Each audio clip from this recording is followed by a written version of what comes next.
From the rugged desert outside Yuma, Arizona, this is Outpost Outspoken. Outpost Outspoken is the official podcast of U.S. Army Yuma Proving Ground, which conducts natural environment testing of military equipment in Arizona, Alaska, and the tropics.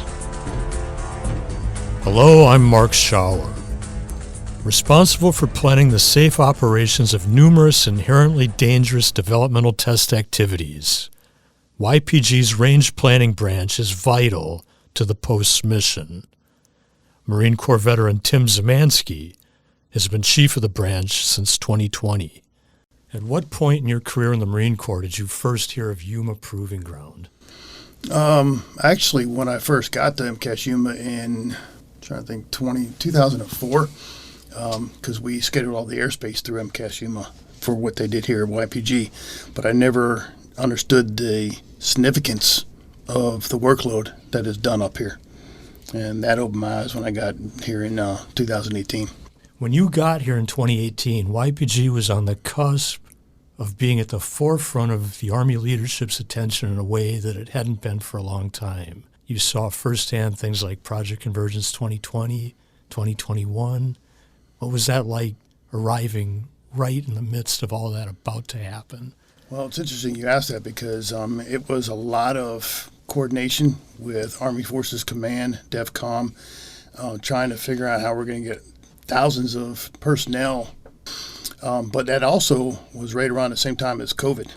So that threw another wrench into the actual scheduling and coordination process. It was very unique. There were people that were skeptical YPG could pull it off in 2020. Yep. And I've told people many times when I first got here is that this place, they take care of you, they work as a team, because everybody has the same mindset. There is one mission, and that is to test equipment to put it into the soldiers, sailors, Marines' hands and be successful. So there's none of this stepping on each other's toes. It's always helping each other out 100%. And I was very impressed when I first got here with the mentality. And I met a lot of Marines here, and they say the same thing. For most of the years you've been here, YPG's been the busiest of the Army's developmental test centers in terms of direct labor hours. So the range is a very busy place here. What all do you have to do to plan to safely conduct this wide variety of tests? We, on an average, have been doing anywhere between 50 to 70 tests per week. And that's probably about 180 to about over 200 events per week. Trying to coordinate safety requirements for danger zones, for firing fans, and flight boxes, and making sure that all the programs we put on the range actually coexist with each other. And that's the big thing because we got people moving around. We do 300 clearances a day just in the morning. So we got a lot of things moving around. Not only just the scheduling of the ranges for a safety aspect, it's just this manpower, the support. I coordinate all the support assets from electronics to KTMs to radars and everything. And we have a meeting every Wednesday to deconflict personnel shortages and how we can adjust to make it happen. And it's time consuming. Sometimes the Wednesday meeting lasts 30 minutes, and sometimes it'll last 2 hours. The one observation I've heard made numerous times is that YPG has never failed to execute a test. There's never been a single test that came through here that we just absolutely flubbed it and could not carry it out. No, you're correct. Everything we have, we may slide it from 1 week to the next. It could be due to customer changes, malfunctions, and these malfunctions are good. I'd rather them break now than to break out there in the field supporting a unit out there. But we only shift it a week or two to the right. But then if we shift something, we can always look in the future and say, okay, what do we have? We slide that to the left. So we're filling in the gaps. One of our biggest factors here at YPG is private industry contracts. That brings us, I think, since I've been in that position, we brought in about $74 million since 2019 to support our efforts. And when we have a gap in support, I'll take a PI contract to fill that in. So now we're charging direct labor vice overhead, and that helps out the command for funding. Do you get a sense of satisfaction that even though you're personally out of uniform now, you're still helping the guys that are still in uniform? I do. I see things move forward on a daily basis. I got a small crew, but I'm the only branch in YTC headquarters that have contractors. And those contractors are very versed in making sure the mission gets accomplished. So watching them work, watching the government employees work, and seeing it gets from start to finish with very limited hiccups is amazing for the amount of stuff we do. And my office doesn't do scheduling. We do safety, we do policy letters, we do memos, we coordinate a lot of stuff in that office. It's busy. Hey, Tim, it's really good talking to you today. Likewise. Welcome back to Outpost Outspoken. I'm your host for this segment, Ana Henderson. October is Domestic Violence Awareness Month. Here to talk to us about the observance and how Yuma Proving Ground is bringing awareness is Mariah Boykin. Welcome, Mariah. Thank you for having me. Mariah, you work with the Army Community Services at YPG as the Family Advocacy Program Manager. Can you tell us about the services and the programs it offers? As the Family Advocacy Program Manager, I am actually over 3 programs. I am over the Family Advocacy Program, over the New Parent Support Program, and also the Exceptional Family Members Program. And those are all free services that the community here at YPG can go talk to you about? Yes. Oh, let's do that again. Sorry. Was that me? No, it was me. Okay. Let me just say that last line.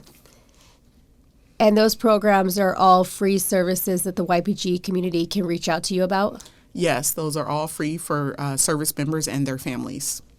Let's talk about Domestic Violence Awareness Month. The YPG commander, sergeant major, and the garrison manager all signed a proclamation for the observance. Please tell me about the pledge that they made. They made a pledge to bring awareness to domestic violence. Domestic violence is usually something that is kept secret and quiet. And because of that, it has a lot of power over individuals' lives. So bringing awareness to the community can help us eliminate domestic violence in everyone's lives. Okay, and that's kind of leading into my next question. Why is it important to talk about something that can be uncomfortable? How does it help the victim, and how does it help someone that wants to help the victim? I think it helps the victim and the community because it destigmatizes domestic violence from the victim's point of view as well as maybe the abuser's point of view. Here at Family Advocacy, we have 2 ways of addressing this problem, prevention, and then once something has actually happened, abuse has actually happened, we have treatment.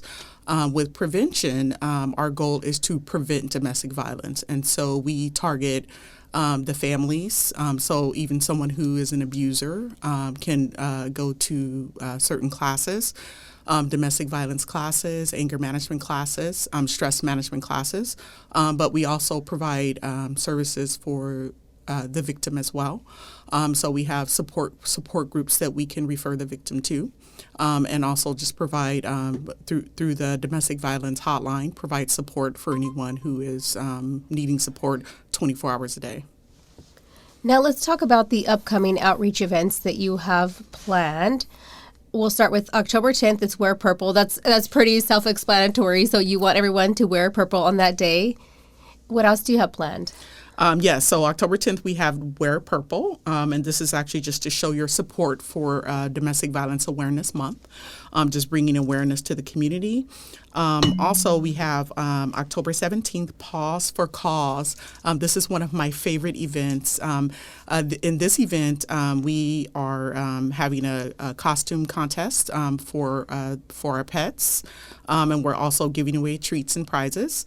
And the reason this is so important is because oftentimes pets are considered family members. And during domestic violence incidents, many victims have expressed that abusers have threatened to hurt their pets, and they actually end up staying in the relationship because they don't want to leave their pets. And that can be difficult because it is probably very difficult to find a place where they can flee that allows pets. So Yes. I can understand that. And it is one of my favorite events. That pets always have the cutest costumes, so we really hope the community comes out to that. And then you have a Carve Out Domestic Violence at the library, 4:30 on the 23rd. And what does that focus on? So Carve Out Domestic Violence will be having a pumpkin carving contest at the library, and in this way we can actually get children and their parents involved as well. So we'll have a pumpkin carving contest with goodie bags for adults and goodie bags for the children. So the goodie bags for children will have candy and things that are appropriate, and goodie bags for adults will have candy as well, but it will also have educational materials about domestic violence. Perfect.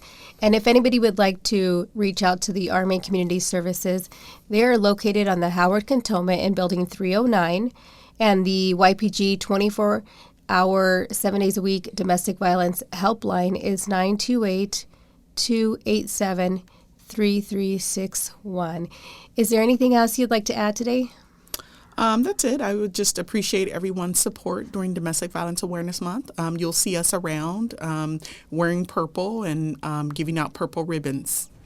Alrighty. Well, thank you for what you do for the YPG community, and thank you for your time today. All right. Thank you. This has been Outpost Outspoken. Thank you again for listening. We'll see you next time from the forefront of Army transformation.